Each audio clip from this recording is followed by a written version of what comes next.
Yang pertama, tentunya harus tentukan dulu dengan diagnosa yang pasti. Nah, diagnosa ini bisa dilakukan dengan melakukan pemeriksaan fisik terlebih dahulu dan juga menanyakan tentang riwayat medis untuk menentukan sebenarnya penyebab apa yang terjadi. Nah, kemudian perlu juga dilakukan pemeriksaan tambahan seperti endoskopi dengan cara memasukkan selang yang berisi kamera ke dalam saluran pencernaan sampai ke lambung. Nah, kemudian pengobatan dispepsia tentunya harus disesuaikan dengan penyebabnya dan juga tingkat keparahannya.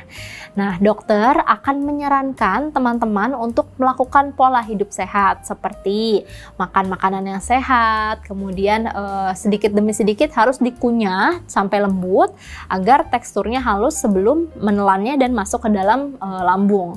Kemudian harus hindari makanan yang terlalu pedas atau yang terlalu berlemak serta menghindari minuman-minuman bersoda atau juga minuman kafein seperti kopi dan teh yang terlalu berlebihan, juga minuman berenergi ya, yang terlalu berlebihan tentunya. Nah, tidak dianjurkan untuk konsumsi alkohol atau rokok karena akan memperparah kondisi dari dispepsia ini.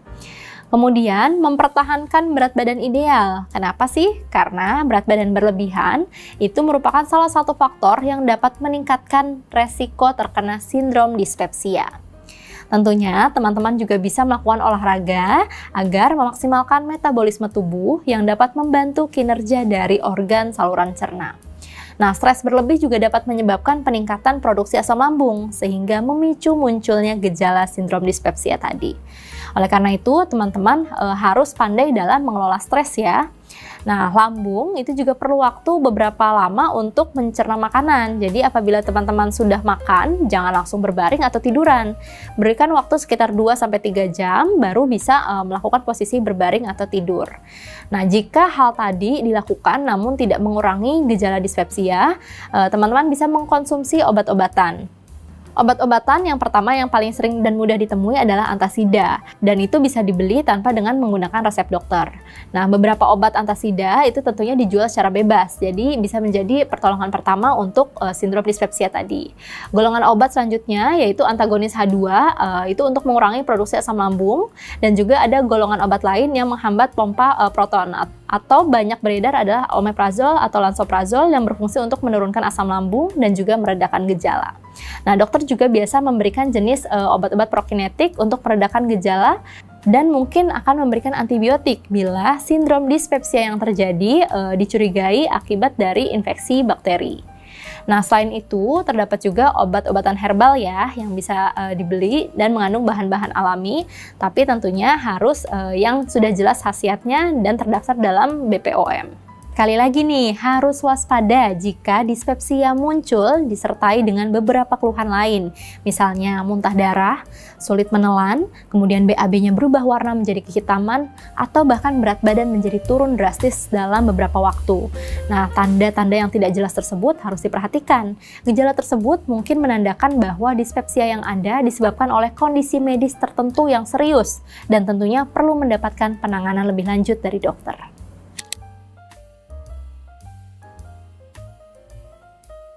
Nah, sebenarnya tadi sudah dijelaskan ya. Yang pertama yaitu mengkonsumsi makanan dengan gizi seimbang, dengan kandungan serat yang tinggi, dan juga rendah lemak tentunya. Hindari makanan yang terlalu pedas atau bahkan terlalu manis. Nah, makanlah dengan perlahan dengan mengunyah makanan dengan baik, dan hindari makan terlalu banyak atau berlebihan. Hindari juga pemicu. Nah, teman-teman harus bisa mengidentifikasi nih makanan apa aja sih, minuman apa aja sih yang bisa merangsang timbulnya asam lambung tadi. Jika sudah tahu misalkan salah satunya adalah kafein yang terlalu berlebihan atau alkohol, tentunya harus dihindari. Nah, bisa juga untuk mengelola stres. Kenapa? Karena pada saat stres, asam lambung tentunya akan meningkat. Nah, kondisi peningkatan asam lambung tadi akan berkorelasi dengan peningkatan dari sindrom dispepsia. Jadi tentunya harus pandai dalam mengelola stres dengan baik. Istirahat yang cukup tentunya agar tubuh menjadi tetap rileks dan sehat. Dan jangan lupa untuk mengkonsumsi air putih yang cukup, minimal 2 liter sehari. Dispepsia dapat ditangani dengan baik dan meningkatkan kualitas hidup. Jangan ditahan-tahan ya sobat kata dokter. Apabila mendapatkan gejala seperti dispepsia tadi, tentunya harus langsung berkonsultasi dengan tenaga medis atau dokter.